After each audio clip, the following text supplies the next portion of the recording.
Nous savons exactement ce que c'est qu'un procès criminel. Quelles sont On va partir les conséquences liées. Nous n'avons pas la manière, Monsieur le Président, de communiquer. Ça n'a rien à voir avec votre manière de communication. Alors, on veut savoir ce que vous voulez rapidement. Mais c'est ce que je veux vous dire. C'est ce que je suis en train de faire, Monsieur le Président. J'ai besoin de commencer quelque part pour finir quelque part. Alors laissez-nous nous expliquer. Allez-y, maître. Rassurez-vous que je vais y aller. Et je vais y aller, Monsieur le Président. Malheureusement, c'est plutôt vous qui m'avez interrompu. Alors, vous pouvez continuer, vous n'êtes pas dans vos plaidoiries, maître. Je l'ai fait avec d'autres.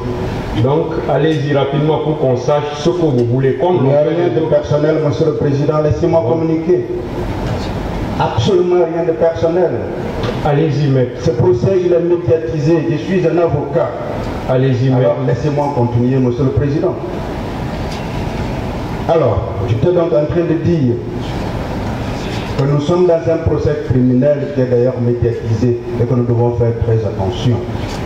Ce procès n'a pas commencé aujourd'hui, même si nous sommes maintenant là au niveau de la phase de la production des preuves.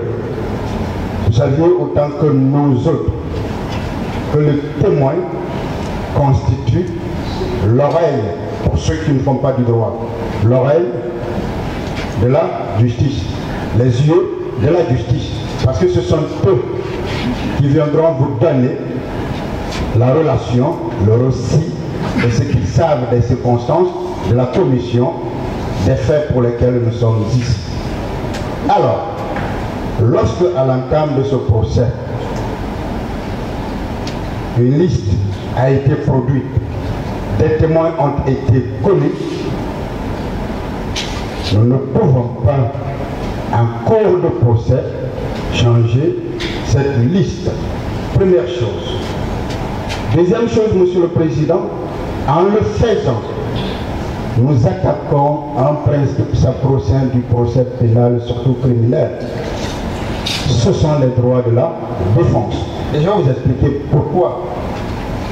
Et c'est la raison pour laquelle l'acte qui a été fait par l'huissier relativement à la communication de la liste du paquet doit être déclaré nul et de nul effet. Encore une fois, en matière pénale, les règles sont d'interprétation stricte. Les règles sont d'ordre public. Lorsque